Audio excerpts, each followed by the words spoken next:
Well, good evening, and welcome, everyone. Um, our first show for this year on In Review, um, 2026, 2026. First show. ah, I choked like a frog is in it. First show, 2026. I think I had my first show actually in um, Talking Tips, sorry, Corner Flex, which was on Saturday. But the first show, I believe, is very important because so many things which are happening in the world, and we've got to sort of stay in tune and stay on top of things. One of the things that is so interesting is the whole bit in regards to um, you know jury trials that being scrapped. You know, our MPs voting away your rights. That is in the UK. That's a new development which is happening in the UK. Also, the whole thing with Greenland, the whole thing with America, the whole thing with Minnesota. Someone said that America is actually taking us right back to the empire. Also, what sort of uh, clout does the Prime Minister of the UK has? Also, what is the voice of CARICOM in regards to all of this? But I understand that the hands of the chairman of CARICOM has now changed, so it's not anymore Andrew Holness as well. So there's lots of development. But one of the interesting thing as well is that boots on the ground. They're talking about boots on the ground. That if a deal is made with Ukraine and Russia, and therefore they need for some peacekeeping, then what they're going to do is to have some boots on the ground, and that boots going to be British boots. And I was speaking about it the other day. That talking about conscription, whereby do people have the appetite for war? Do people have the appetite to go into these particular places as well? And what Russia is saying is that if this happens, then actually there's going to this is actually making it look like it's an act of war, if anything. But ladies and gentlemen, without further ado, I'm going to bring in Gary and let's get the ball rolling. I also hear your views as well. Thank you.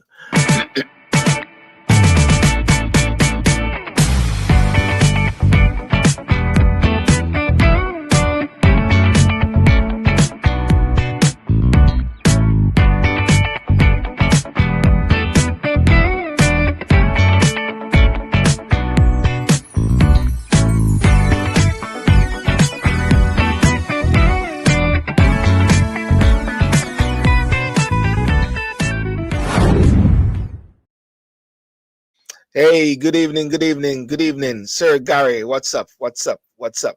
Can you hear me clearly, Gary? Can you hear me clearly, Gary? Gary, can you hear me clearly? Nope. Gary, can you hear me clearly? I can, but I don't know. I hope the gremlins are not there. Sorry. Can you hear me? I can hear you clearly. I can hear you clearly. And let me listen to this here. I don't know. I hope the gremlins are not there. Yes. I can hear clearly. And I actually listened back to on one of my instruments, and I also can confirm that I can hear you very clearly. I don't know if Trump is holding back some of your messages from coming through over there in Birmingham, Gary. But it seemed like you may have some sort of technical hiccup here, some technical hitches. Right, Gary, you seem to be having some technical hitches there, some technical hookup there. So yes, so I think Gary's having some difficulty there. But I want to just touch base first before I go on to even Kemi Badenoch as well. Gary, can you hear clearly? Are you hearing me? Okay, he's not hearing clearly. Yeah. Okay, that's no problem. The interesting bit though in regards to jury, I think I had a video. I think I had a video talking about the jury. You know, that's it is one of those hallmarks which sort of keep things going. Labour MPs, they have voted in support of proposals that would limit jury trials for many offences. me see if I can find this video here. It is very interesting. Allowing judges alone or judges with magistrates. Keir Starmer took Gary hostage. Yeah. Allowing judges alone or judges with magistrates to decide guilt instead of ordinary people. The government says this is about speed. Crown courts are overwhelmed, cases are delayed for years, and victims are waiting too long for justice. The argument is justice delayed is justice denied. But critics, including MPs from Labour-owned benches, I'm going to send you something here because I think, I don't know if you want to contribute to the whole thing in regards to Greenland, the latest with Minnesota, and the latest with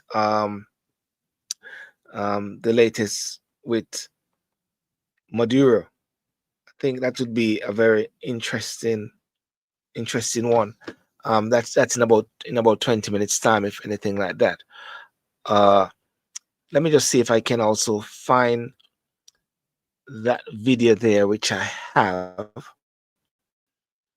It's an interesting video I have here. Let me see if I can find it. I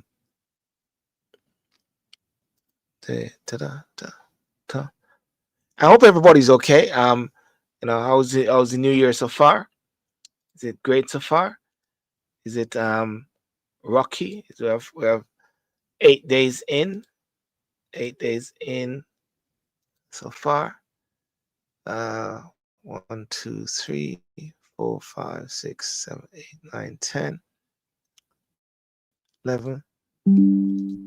Okay, I'm not seeing Gary there as well. And Michelle, okay, Michelle came over on YouTube. Let me know if you can hear me clearly. Belin, thank you very much as well. I'm going to get my. Let me see if I can actually play this video before I go any further. Okay. System. We reenact an actual murder trial word for word. Never would have believed I was capable of doing this. The jury is made up of real people. I believe that there are two sides to every story. But there's not just one jury. There's two, each unaware of each other. Is it crocodile tears or not? I wanted to give him a hug. One trial. Was he playing us? Two juries. Definitely murder. Will they reach the same verdict? If I believe manslaughter and not murder, I'm going to fight for that, which means it's going to get lively. I don't want to do this anymore. Do you find the defendant guilty or not guilty? Justice might be served.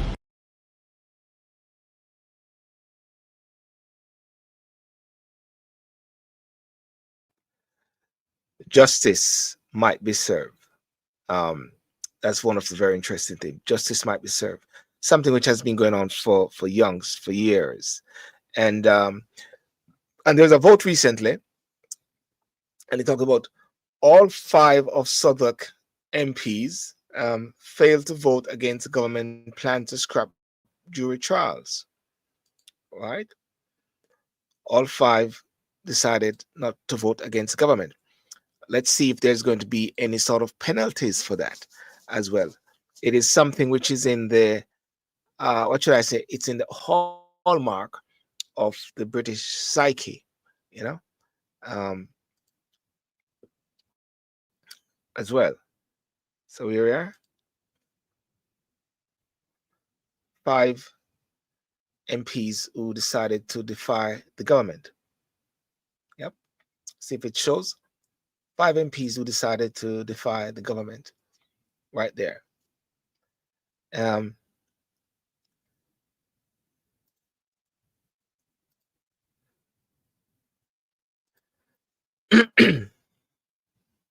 Let's see if I can get back Gary in.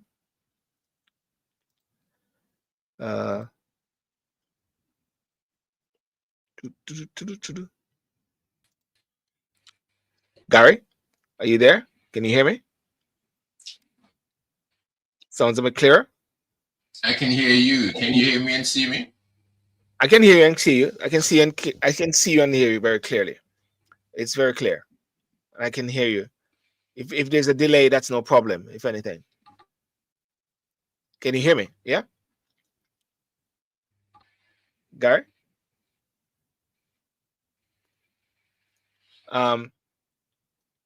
Your system, Gary, I guess your Yeah, system. I don't know if my Yeah. I think Keir Starmer has held you up somewhere along the line down in Birmingham there or something like that. Yeah. So it's not working. It's not working, Gary. It's not working. It's not working very effectively. Okay. All right, Gary. It's not working effectively. I'm here. Yeah, I know, but it's not working No, effectively. no. Because you're not hearing me. Listen, I will let Yeah. you go ahead with your program. Okay. Good man. Yes. I'm going to invite Lester to come in as well. In the discussion as well at some point. But for now, I'm just sort of bringing this to the eye gate about the whole aspect of jury trials, which has been around for years, and the justice minister, which is David Lammy, has put forward this is, and the government, which is led by the Labour's Justice Secretary and Deputy Prime Minister, which is David Lammy, has proposed major reforms to the criminal justice system, that is to reduce the long backlog of court cases under this thing that justice delayed is justice denied. The traditional 12-person system that would only be guaranteed for the most serious offenses. What I say now: murder, rape, and manslaughter. For less serious offenses, trials may be heard by a judge alone or by a judge with magistrate instead of jury. Question is, what do you think about that? What's your thoughts in regards to that? So I like to hear persons' views in regards to the whole aspect of this. Is it that it is leaving it in the hands of the judges only, and there's that element of person not there, the average person, which is the man on the Clapham bus? That is one of the sayings there. The government argues that jury trials take longer and contribute to the huge backlog in Crown Court.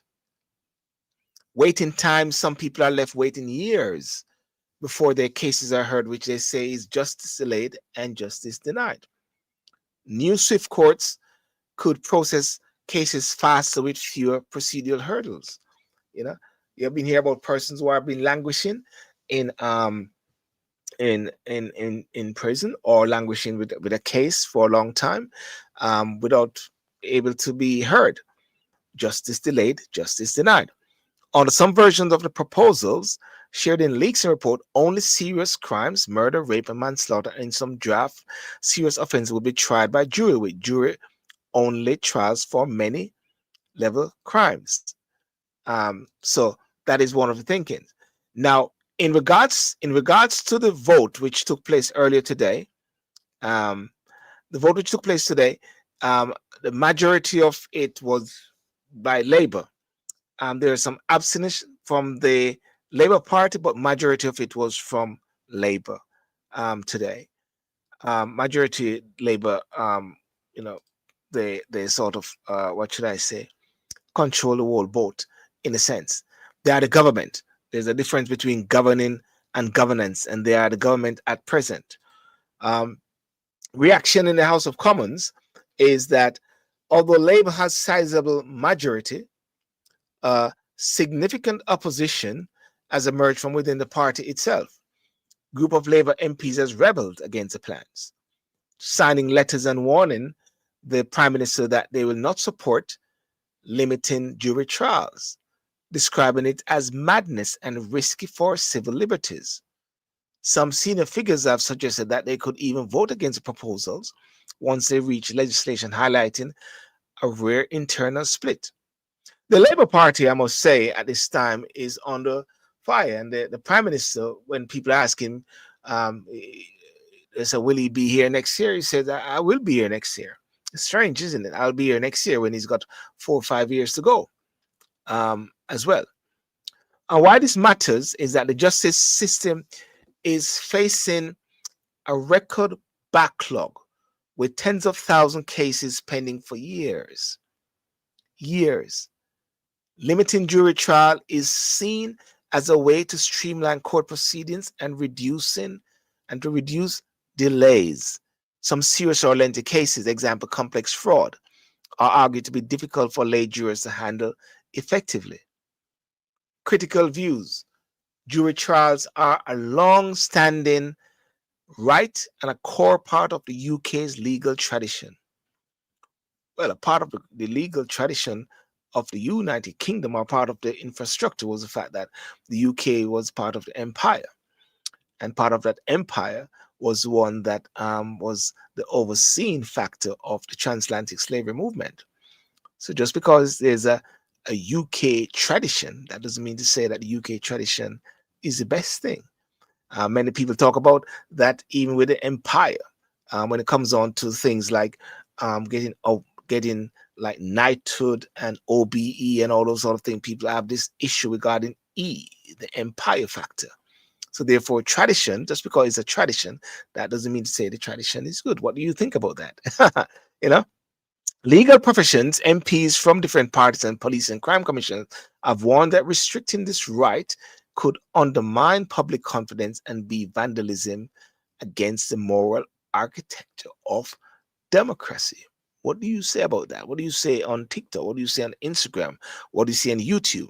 Some argue that the backlog results from underfunding or systematic results, not juries, and that empty courtroom shows that juries aren't the root cause. Ladies and gentlemen, have any one of you been a member of a jury? Have you ever been a part of a 12, whether you're in the UK, in the USA, in Jamaica, in Canada, in Timbuktu, or wherever? Many see it as a potential erosion of civil liberties and a move away from community involvement in justice. HMP Parcels calls show, it's very, very interesting, I must say. As I keep saying, very interesting. That's a word I keep saying a lot. Parliamentary and public conflict. There at least been one rebellion of Labour MPs and resistance both inside and outside Parliament, with MPs warning the government it is pushing too far. I always say this all the while when it comes on to key and fundamental voting in the House, whether in Parliament, whether in Congress, whether in Senate. Have you had a proper dialogue or proper discussion with your constituents? It is not just going to be by you just getting up today. It must be a level of discussion with your constituents. And I'm sure that is happening, whereby people write into their MPs, people will petition their MPs, people will meet with their MPs, and people will share their thoughts pattern. And therefore, that MP would capture that information. And by capturing that information, then they will go and they'll vote accordingly. Always say that it is not just about being whipped. It's about being a voice for the people as well. What is the people saying? What does the British people say? I keep saying all the while that the British people sometimes lost. They're a bit lackluster. They're a bit lost their bulldog spirit, where they just accept things. The congestion charge I mentioned the other day, I just climbed up. People just accept it. Council tax just keep going up. People just accept it. I like how they lobbied against the rates for the pubs, which the government has done a rethink or done a U-turn as that. But it is very important that the firebrand in people, whatever bulldog spirit, whatever you have, realize that once persons are in there representing you, representing your voice, they should actually represent as much as possible, definitely. So cross-party criticism from conservative, Lib Dems, and commentators describe the plan as dismantling an ancient safeguard. Safeguard. Petitions opposing the changes have circulated. Some are rejected on procedural grounds. The right to trial by jury dates back centuries, and it is often viewed as a hallmark of democratic justice. Only a small percentage of criminal cases currently use jury trials. Most are dealt with in magistrate courts. The government says jury trials remain for the most serious cases, but critics warn that this may still leave tens of thousands and mid-tier offenses without a jury. Yeah. Ladies and gentlemen, I'm not going to want to be the one to say that it is troubling days. I would more want to say that it is evolving days, isn't it? Evolving days where at times things change, at times things evolve, and at times, you know, sometimes we may not like it, but sometimes we got to move with it at certain times, you know. Oh, you've been in jury 4 occasions. Okay, you've been in jury 4 occasions. Okay, fantastic. And so yeah, so that's a very interesting thing which is happening in regards to jury trials in the UK. And if you can hear me clearly on the different platforms, let me know if you can hear me clearly. If you can hear me clearly on YouTube, if you can hear me on Instagram very well, if you can hear me on TikTok very well, if you can hear me on all these platforms very well, that would be great and fantastic. But you know, your views changes is something that happens, and we resist changes, you know. And I'm not going to look at this thing and say it's a Labour thing or it's a Conservative thing, but there must have been some level of thank you, Michelle. There must be some level of studies in order to reach to this point. And maybe the old guards maybe is very resistant of fundamental changes that must come. And that is what I would say the order of the day is. So yeah. So that's my first thing on jury trial. Just talk on that just briefly. But ladies and gentlemen, I think the big one is I think I dealt with that already. About Maduro. I think I dealt with that about Maduro and you know, and what's happening in Venezuela. But I think the question that many people are maybe asking or at the tip of their lips is who next and what next? And is America just getting away with things just like that? Of course, we are seeing that there's been very clear precedents which has been done in the past. Very clear precedent whereby you got regime change. You talk about Iraq. You talk about Gaddafi. You know, you talk about places like Syria. I talk about Bin Laden. Talk about Saddam Hussein.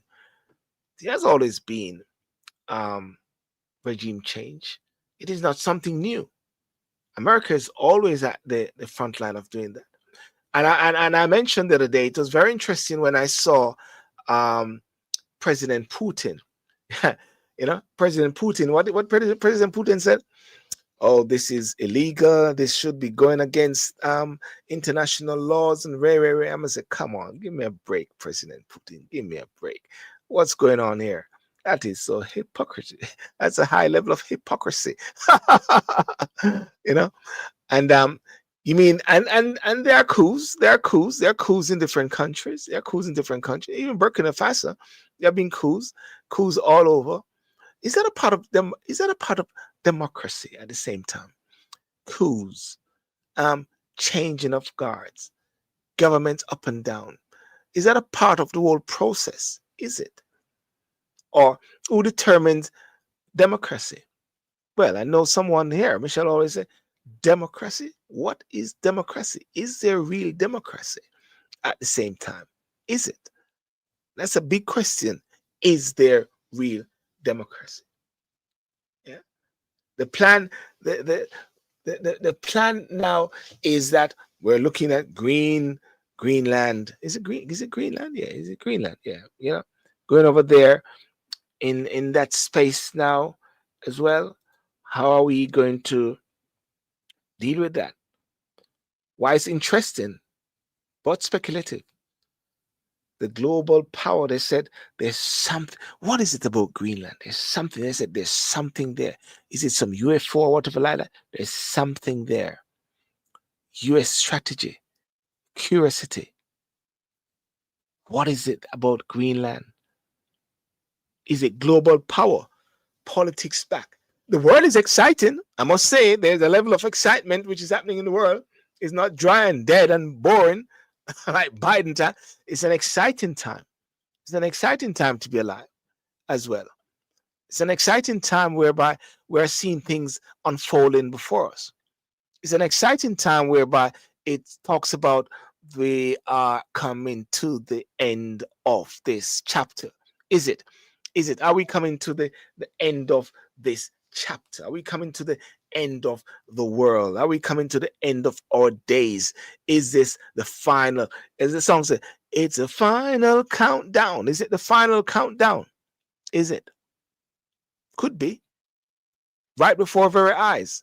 We are living in the end days. We are living in the end time where things are happening for, is God using persons? Is God? Listen. One of the things they say all the while, yeah. What is this? All I know is that he knows he messed up big time. Yeah. What is democracy? there is. What was I going to say again before I read Michelle thing and I lost my train of thoughts right there. But it's like we're in this end game, this end zone, whereby things are somewhat unfolding before our very eyes, right? And whether it is going to be different political parties, leadership in power, we actually seen it because they fall within the same end game. I tell you, one of the things that I see, even while I'm out there, even persons that I'm shocked at their thought pattern when it comes on to deep politics, that they're saying it makes no change. It makes no change. Whether you win or not, Silver, it makes no change. Nothing will change. It is all controlled from the top. They all control this thing, and we're all just part of this pawn in this whole thing. Nothing will change. I was speaking to a gentleman the other day, and he says, the only thing that will change is if God actually come down, or God is on top of the throne in certain things. And then I said, and then the question he said to me was, which God? And I realized that there was a distinction based on certain religious persuasion as to which God. But as far as I'm concerned, and as Gary would say as well, that we're in that sort of end game, and the world is on this, I would say, this level of precipice. It's a precipice that could blow up, and I don't mean blow up, but I mean it could explode with what is happening there, with the Venezuela, with the whole BRICS, with the whole what's happening with Russia, with Ukraine. All of them are happening at the same time. What do you think? Yeah, all of them happening at the same time, and then Minnesota, just like that, just blowing up at the same time. All a part of the bigger picture. Distractions upon distractions. What is next? Yeah. So the Greenland factor is a very interesting one. As to the Prime Minister in the UK, what he said is that they have set out their policies, and they made it very clear to Donald Trump. But as far as I'm concerned, it makes no difference what Keir Starmer says. If anything, I don't think Trump really listens to what Keir Starmer says, which is very unfortunate. Because right now I don't know who is the person or who is the voice that Trump actually listens to. Anyone know? Michelle, does he listen to you? Is it your voice? Who is the voice that he actually listens to? Yeah? Who does Donald Trump listen to? And when we're looking at the whole incident, there's only one God. Yeah. There's only one God, yes. But for many, they'll say there's more than one God out there. But when I looked at the whole aspect, no, sorry, let me just play this. Let me just play this a bit, because I was listening to some sort of Prime Minister's question time with Kemi and the Prime Minister, and it's very interesting. Unfortunately, those on TikTok, you won't be able to see it or what, but you can listen to it. I'm gonna play it here, and it's very, very interesting, the interaction which took place there. Bear with me 1 second, just about 8 minutes. Kemi Badenoch and Keir Starmer. Hope everybody's all right. Good. Let me see.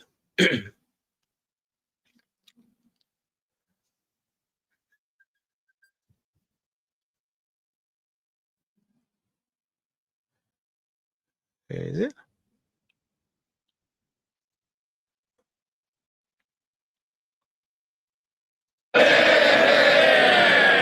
Thank you, Mr. Speaker. And, Mr. Speaker, may I welcome the Prime Minister's efforts to advance peace in Ukraine and his joint statement on Greenland. The last few days have seen significant international events: the US operation in Venezuela, threats towards Greenland, and an agreement to put British troops on the ground in Ukraine. So it is frankly astonishing that the Prime Minister is not making a full statement to Parliament today. No Prime Minister, Labour or Conservative, has failed to make a statement to the House in person after committing to the deployment of British troops. His comments about making a statement in due course, quite frankly, are not good enough. It shows a fundamental lack of respect for all of us here and the people we represent. Mr. Speaker, the US is Britain's closest military ally. However, we are clear that the sovereignty of Greenland is sacrosanct. So can the Prime Minister tell us what influence is he bringing to bear with the US administration that is respected? Prime Minister. Mr. Speaker, let me be very clear about what was agreed yesterday, because military plans were drawn up some months ago, and I've updated the House in relation to that. Yesterday was a political declaration that sits under those military plans. If there were to be deployment, there would have to be a legal instrument. Mr. Speaker, deployment would only be after a ceasefire to support Ukraine's capabilities, to conduct deterrent operations, and to construct and protect military hubs. Mr. Speaker, there will be a statement to the House at the earliest opportunity. There could hardly be an opportunity. They claim they want to know about this, and they're trying to shout me. Okay. That is about boots on the ground. Yeah, boots on the ground. That's about going into battle. That's about British troops on the ground. That's about and that's why they were talking about conscription the other day. They were talking about conscription, and I mentioned it about sometime in early last year when they're dropping the word conscription. That is where you are sort of forced, in a sense, to go into war, and I believe that is where it is heading, in a way. And you wonder why at the same time, but that is how things are tending to flow. Boots on the ground, and what does that mean? And I'd love to hear what your thoughts are in regards to that. Let's keep listening. Now, Mr. Speaker, in relation to the House, if there were a decision to deploy under the agreement that was signed yesterday, then I would put that matter to this House for a debate beforehand and for a vote on that deployment. That is consistent with recent practice, and I'll adhere to that. Mr. Speaker, why is today not the earliest opportunity? The truth is, the Prime Minister does not want everybody in this House to be able to ask him questions. So he leaves it just to Prime Minister's questions half an hour. On Monday, at least his Foreign Secretary stood up for 2 hours and 15 minutes. You know, it was a non-event, but at least she did that. He is scared of us being able to ask him questions. Yes. 6 questions. Yes, he's here.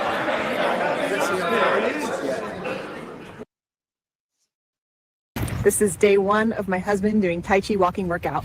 This is day 21 of my husband doing Tai Chi walking workout. Who's into Tai Chi? Who goes to Tai Chi? Please. I've also requested that we do need an early statement. This House should always be informed first. So I don't like the chantering. Let the questions continue. Well, one of them asked, but he is here. He's got no choice but to be here for Prime Minister's friends. That's why he's here. If he could skip this, we know he would do. But back to the matter at hand, Mr. Speaker. We all agree, all of us here agree, I think most of us here agree, that NATO is the bedrock of our security. The future of Greenland is of fundamental importance to the future of the alliance. And I am sure that the Prime Minister agrees that it is essential for NATO leaders, including and especially the US, to meet. Will the Prime Minister call for an urgent meeting of NATO leaders? Prime Minister. Mr. Speaker, she says she wants to hear about Ukraine. She's got 6 questions. She's not even asking a second question about what we did yesterday. She's got the opportunity. Mr. Speaker, in relation... Sorry, can I help the Prime Minister? You don't need to worry about the responsibility of the questions of the opposition. That's Thursday. Mr. Speaker, NATO is the single most important and effective military alliance the world has ever seen.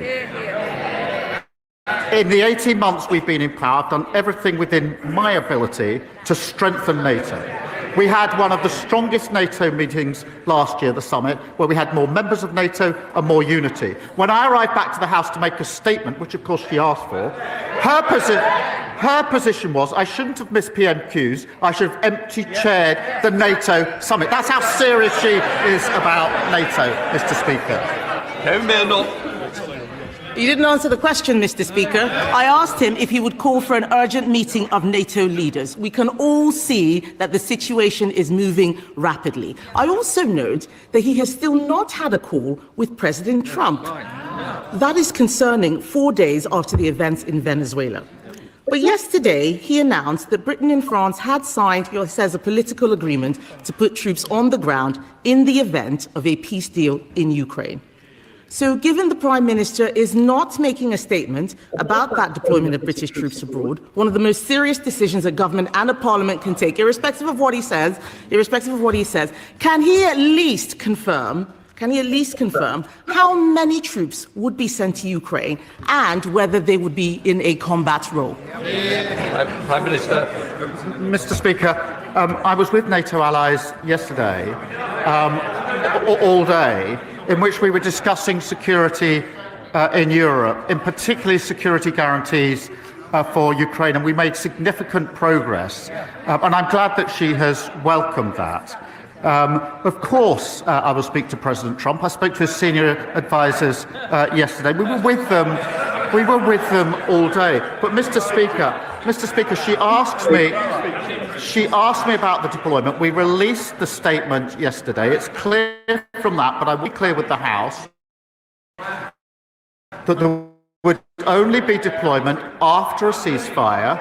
It would be to support Ukraine's capabilities. It would be to conduct deterrence operations and to construct and protect military hubs. The number will be determined in accordance with our military plans, which we are drawing up and looking to other members to support.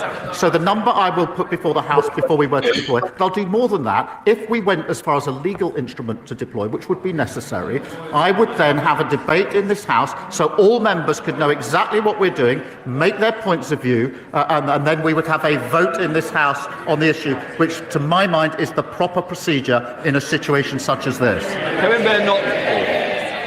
Mr. Speaker, it is clear that the Prime Minister either does not have the detail or does not want to give us the detail. Yes.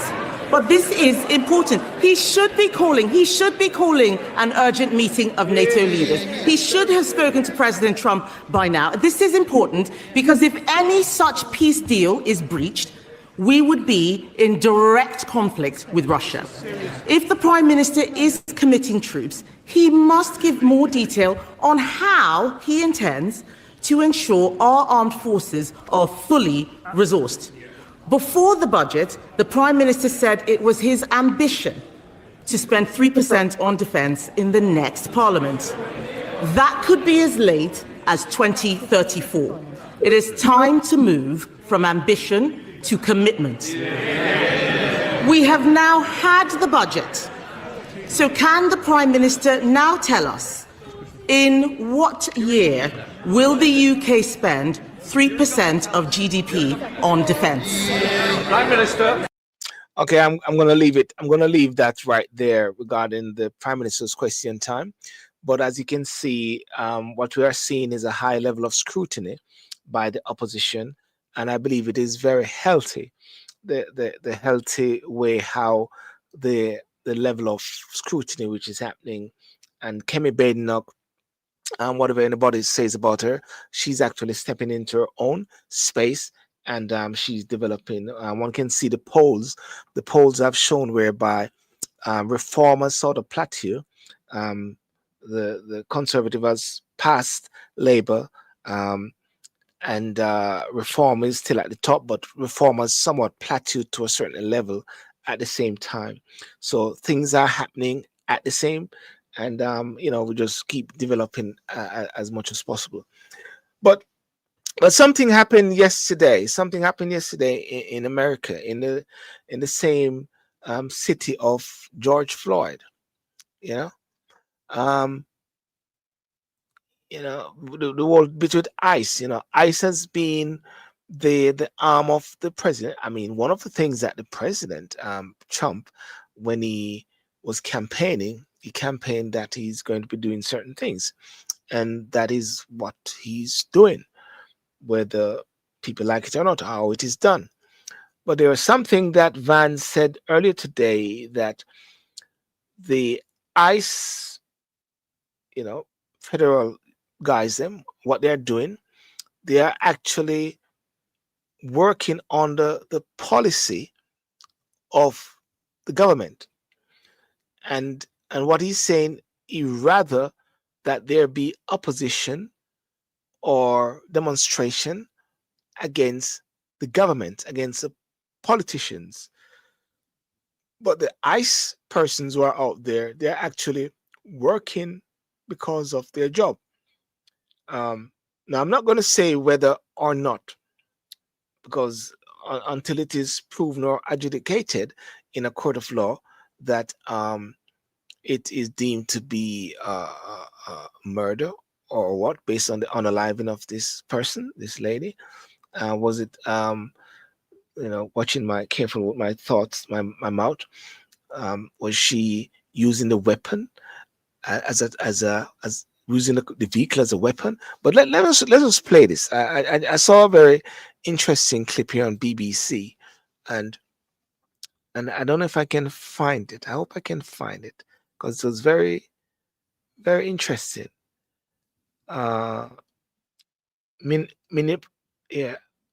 Mayors ask ICE to leave this city. Mayors ask ICE to leave this city. Right. I saw also that I won't touch on that bit there. Let me share this bit here and just watch this interaction before I wrap up. Yeah, it doesn't look good. It doesn't look good at the same time.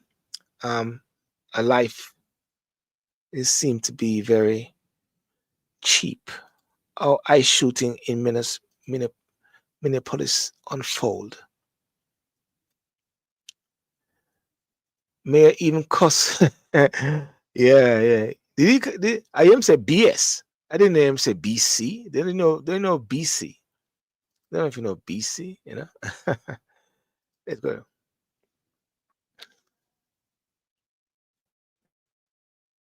These are the moments shortly before an ICE agent killed 37-year-old Renee Nicole Good on a residential street in Minneapolis. The killing is... These are the moments shortly before an ICE agent killed 37-year-old Renee Nicole Good on a residential street in Minneapolis. Henry, you okay? The killing has sparked outrage, but soon afterwards, US Homeland Security Secretary Kristi Noem claimed the woman had committed an act of domestic terrorism. And she attempted to run a law enforcement officer over. This appears as an attempt to kill or to cause bodily harm to agents. BBC Verify's assessment of multiple videos of the incident finds no evidence to prove her claims. Let's look at the footage in detail. This agent, who shot the woman, can first be seen walking round a burgundy car. The driver has their window open and appears to be waving cars past. A vehicle stops and two more agents get out and approach the woman's car, whose window is still down. You can hear an officer tell the woman to get out of her car. From this point, we've slowed down the footage. One of the agents approaches the driver's window and tries to open the car door, which appears to be locked. At this point, the car starts reversing. The agent who went on to fire has now moved round to the front of the vehicle and appears to be filming on a mobile phone. He's already at the edge of the car on the left-hand side. I think the question I got to ask, and anyone can answer this, is why he's got to shoot her? Why he's got to unalive her? Why he's got to shoot her? Why not shoot the tires? Yeah, why got to shoot her? Was she? It's not as if to see, based on looking at it, it doesn't seem like she's ramming. She's just trying to get out of the way. Well, she's disobeying orders at the same time. But even if people are disobeying orders, it's like when they say to a person, stop, and the person is running, the person is not a threat to you. The person is not a threat anymore. They're not coming at you with a weapon. They're moving away. Stop. Let them run away. You must can find them some other time. I always find that always amazing when you're shooting someone or unaliving someone in their back. I think that is somewhat reduced to a certain extent. But if the person is no more a threat, and that is why even in the UK, there's this thing against shoplifting. When a person is shoplifting, they're taking things out of the shop.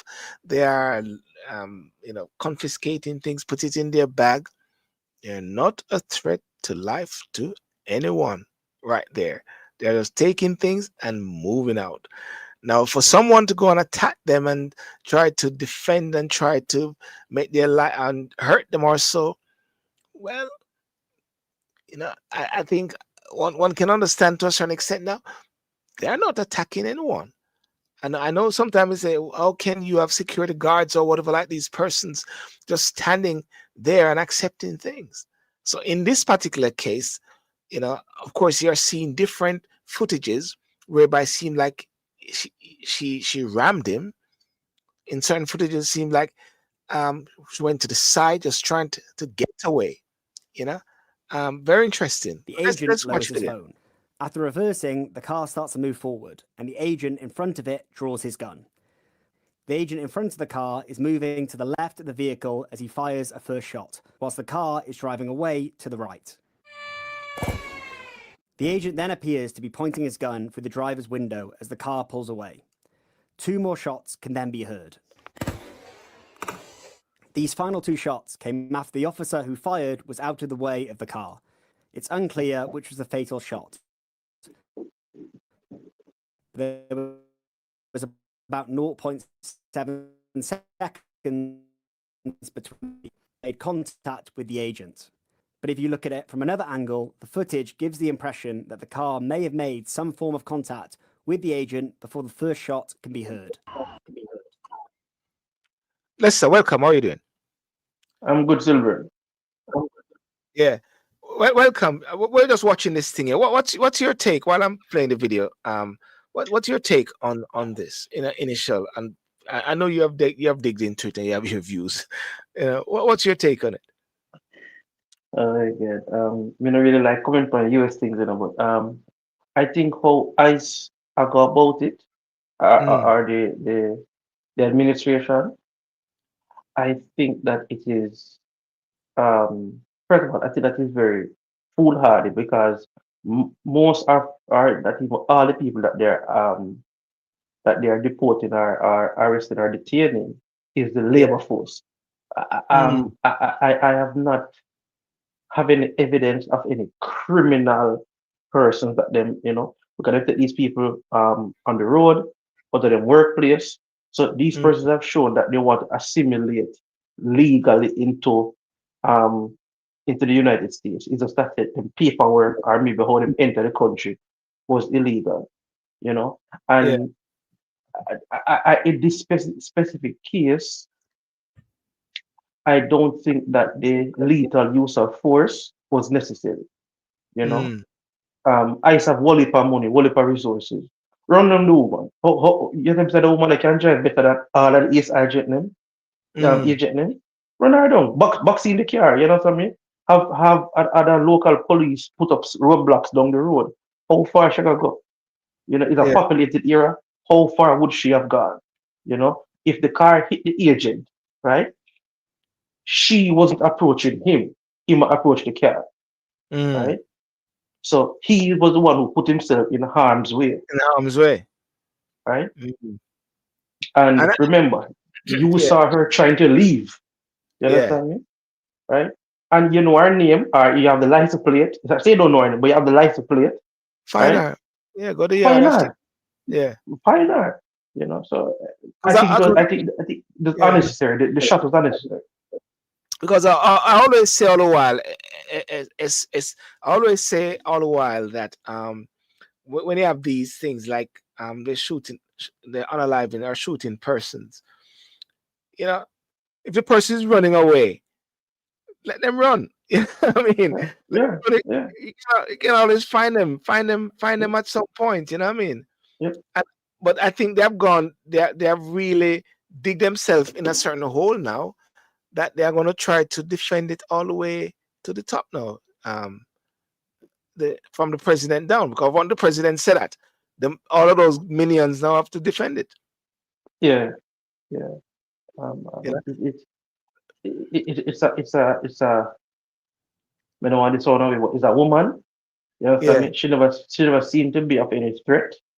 Yes. And again, is a populated here. How far would she have gone down the road? Let me finish play this bit here. Let me finish play this thing here. This footage is filmed from a distance, so it's hard to be clear. But the other close-up footage shows he's clearly not being run over. President Trump posted the same footage taken from a distance on Truth Social, saying the woman violently, willfully, and viciously ran over the ICE officer, and said from the video it was hard to believe he's alive. But in another video of the aftermath, you can see the officer put away his weapon, he steadies himself and begins to walk normally towards the crashed car. You can then see him moving away from the scene, asking someone to call for help. Shame! Shame! Protests about the death of Renee Nicole Good spread following the incident, and Minneapolis' mayor has asked ICE to leave the city. The FBI says it will lead a full investigation. Yep. These are the moments shortly before an ICE agent killed 37-year-old Renee Nicole Good on a residential street in Minneapolis. The killing has sparked outrage, but soon afterwards, US Homeland Security Secretary Kristi Noem claimed the woman had committed acts of domestic terrorism. And she attempted. Yep. Yeah, Lester's. It's very interesting. The developments there, which is going on. It's like America is taking the spotlight, spotlight from in everywhere now, Maduro, Greenland,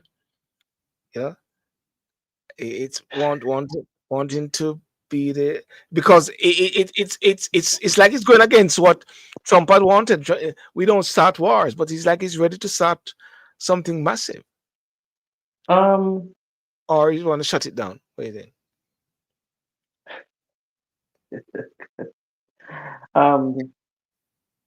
You see, people who are commenting have to start separate them personal feelings to Trump Yeah.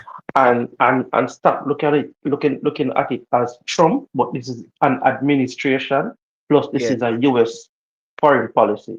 If it Yeah. wasn't Trump, whoever was in the White House, the same thing would have happened. Because this Venezuela thing had developed for a long while, right? There was 25 million. There was 25 million on his head. A bounty was on his head from From Biden. From Biden. From Biden. Sorry, yeah. Yeah. You know, but the thing, Silburn, is that a lot of persons who are commenting don't understand the geopolitics. This has nothing to do with oil, you know. Nothing at all to do with oil, you know. It has to do with the continuity of the global superpower and the continuity of the petro dollar, right? Yeah. Now, when you look at the continent of South America, right, you have Brazil, which is a part of BRICS, Venezuela, Colombia, and then you have Russia, Iran, China, heavily invested in Venezuela, right? Yeah. Why would you want to be allowing your enemies then in your backyard? So therefore, and that's the reason why CARICOM is just quiet. All right, I was going to mention that you said that earlier. What can CARICOM do? Yeah. I mean, you realize the loudest mouth in a CARICOM is just so silent. She's very silent. What has she said? Well, well, listen. My view, I'm always reserved when I speak my views of Mia Motley, and I always say, she always say the right things and I think, but it's like a barking dog with no bite. Exactly. But what has she said? What has she said now? She hasn't said anything at the same time. Exactly. Exactly. You know, and because guess what happened? Every leader understands that, look here, we have to play our hands. But because them realize that him not mess around no more. Yeah. Them realize that him really not mess around no more. You understand me? And you have to say, then take a stand and say, I have my country's interest to protect, right? Yeah. What will I say that will really affect any change to the situation of Venezuela? Nothing. Then if I say something, would it affect the relationship between the United States and my country? You know, so I think the CARICOM leaders are weighing their options and saying, you know what, this has nothing to do with really. Venezuela is not a CARICOM partner. You understand me? This is bigger than our pay grade. We could leave it alone. Yeah. Michelle, how are you? Michelle, what you have to say? Did Trump give you a message? Michelle. Oh, you're muted, Michelle. She's muted. Yeah. Yeah, okay. Okay. Yeah.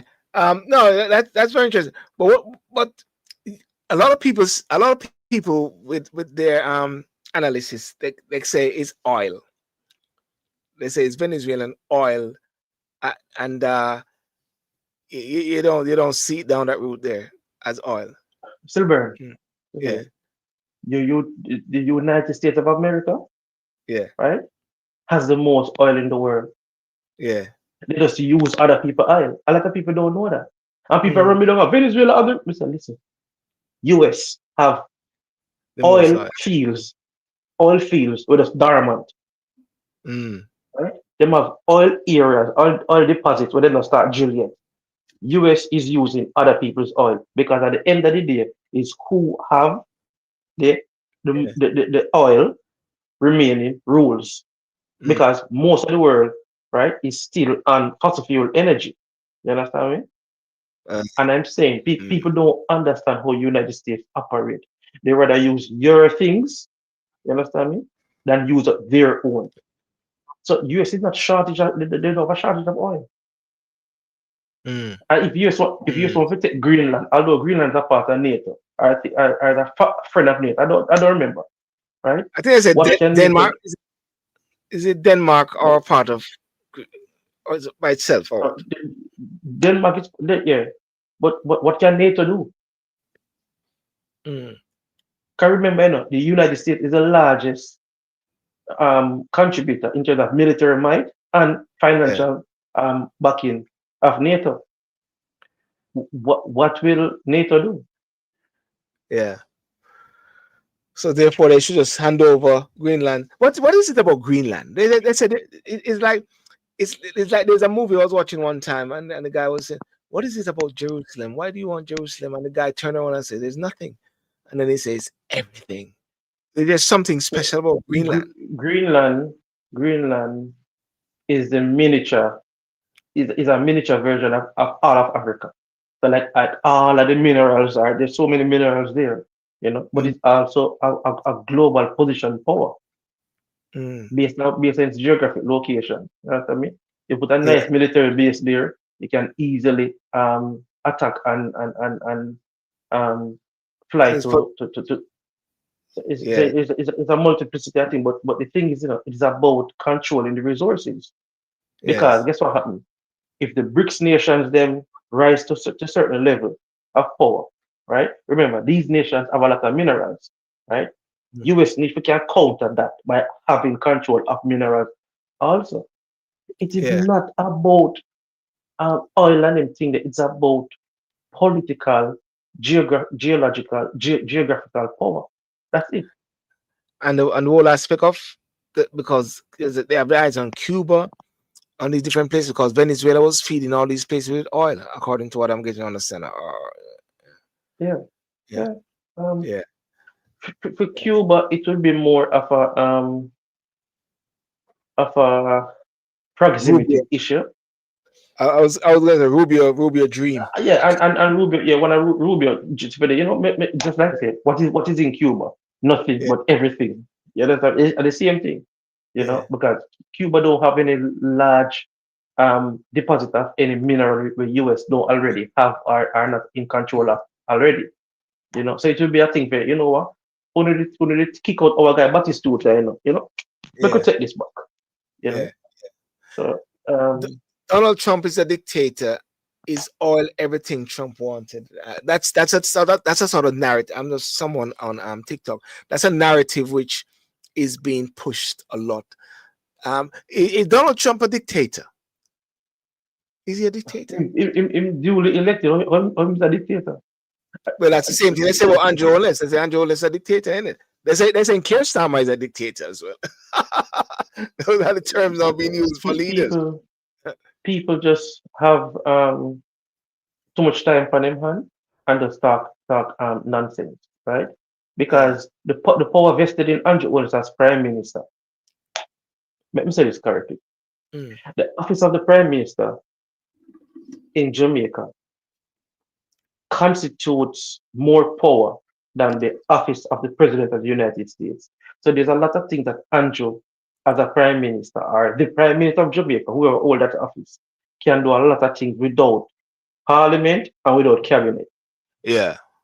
Right? So he, if a dictator, there's so many other things that he could have flexed his political muscle and have done. When you come on to Trump now, right? Trump clearly has stated everything that he said he's going to do, and he has done it. Why are people crying? Why? Oh God, you can't believe it. Himself. Well, that's one thing. That's one thing which one can't sort of disagree. Everything he said, and that is why Rubio is saying this word, Vance is saying this word, and they kept saying, "Why you guys don't listen to this guy? This guy is not playing. he's serious." They talk about Trump, using in the third person or whatever it is. This president is very serious. Just listen to what he's saying. He's not messing around. It's like Trump said, we have more time. I'm not going to be around for the next years after, I'm sorry to deal with this now, as well. But I'm telling you, Minnesota bit. Not now come out there, because I see federal, so I think not now come out there. And apparently the same guy was being mowed. He was hit down already by people. You know, that's what they said. He was being hit down already by persons opposing to ICE. But there's something that Van said today, which I tend to agree with. He says, when the ICE persons go out there and doing their jobs, they're doing it there because of their political masters who have given them instructions and direction to do it. There are persons who are Democrats, there are persons who are Republicans, there are persons who are black, there are persons who are white. He said, come and demonstrate to the president, come and demonstrate to the politicians. Leave these guys, make them do what they have to do, you know. He said, let them, you know, don't sort of don't politicize them. That they're actually just doing their job. Yeah. They're agents. You know, let's try and find it. Yeah, but it. Do you see this thing swelling like George Floyd? No. Nah. And worse, and because the person is white. If the person was black, it would have been a different. Yeah. Isn't it? There's no sensitivity to it. Yeah. I mean, she's a woman and she's a mother, I think, but you know, you're not going to get the same fever as George Floyd did. And I don't think the world is at that place now where because remember, you know, George Floyd happened during COVID, you know, right? Yeah. So I don't think the world is on edge or on that sensitivity again. Right now, the world is, you know, say more people find out what's happening right now. It's like entertainment to them. There's no real outrage. Yeah. It's more entertainment to them. Right. So I don't see it as being blossomed into a big global issue, a big national issue. You know, because so many things are happening right now. Because people are gonna say, yo, are they gonna take Greenland? Yeah. And can I why all of a sudden their uniform includes wearing a mask? But they've always been wearing masks from day one, isn't it, Lester? I think they've always been wearing masks. Michelle is asking that question. Silver, I don't know why people keep asking this and make it behave like it's brand new. Yeah. Police in the United States have always been wearing masks. That's a new thing. When they go for special operations, they do this all the way. You know, Jamaica, they do it all the way. You know, I did a research some recent time when people were saying that they wear masks and blah blah, and even the UK are seeing different. Oh, you put on mask as well. Yeah, different people wear masks at different points at different times. It is because, in a way, they have to protect them identity because they're all family persons. They got children and blah blah blah. So they will somewhat, pinpoint them and target them as well, which is very interesting. But let me ask Michelle this and the wider public this, right? When you see them face, right? What is it going to achieve? Because remember, they are federal agents. You understand me? They're acting on the behest of the administration. What seeing them face as a change? It's not going to change anything. Yes. It's not going to change anything. Yeah. Let me just sort of switch course to the because I've here switch course to the Atlantic and move across into Jamaica, and we'll go through Otrius first, and then we touch base on Jamaica. I see a lot of dancing. Is there a new sort of zest for life with the Akompong and the Prime Minister now? It seemed like chief and everything looked like nice and hunky dory now. I have one thing to say. Checkmate. Yeah. Checkmate. Checkmate. Somebody said checkmate earlier. China. Yeah. You catch more flies with sugar or honey than vinegar. Right? You realize there's no outrage again over a compound town. Right?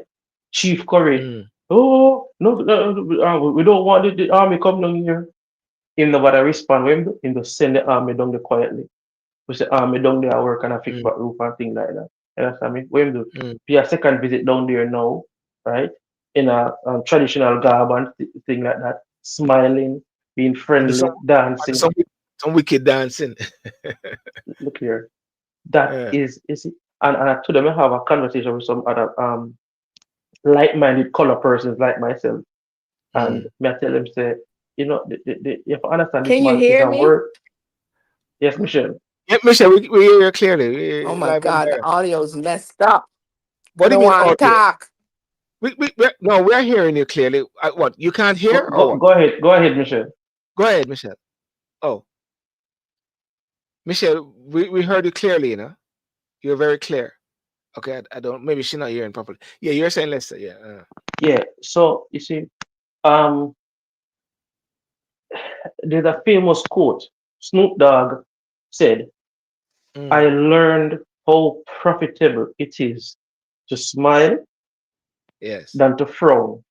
Him say, when we start smiling more, right, it's the time that the white people they start coming with a big check, right? Yeah. So him saying just in the smile more. Can remember Snoop Dogg is a gangster rapper, you know. Yeah.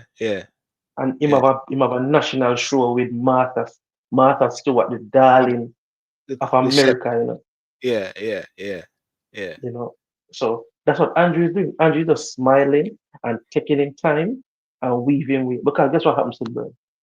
Andrew could easily send the army up a compound town and converge up there and run out Chief Curry, you know, and take it over. Easy. Easy.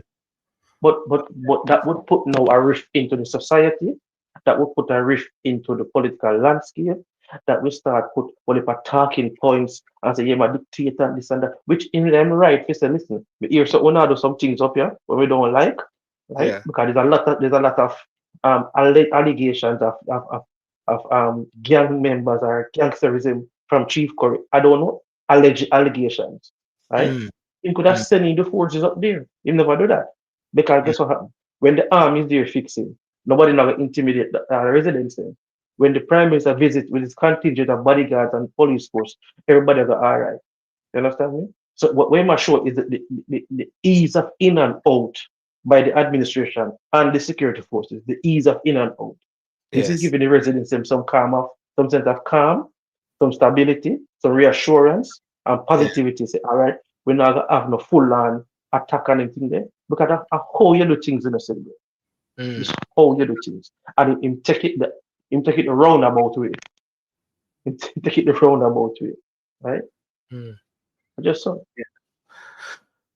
Well, I mean, you know, one of the things I haven't heard much about now regarding the hurricane. I mean, can we comfortably say that the people now, they are now up there, you know, they're sort of somewhat being taken care of, somewhat sorted.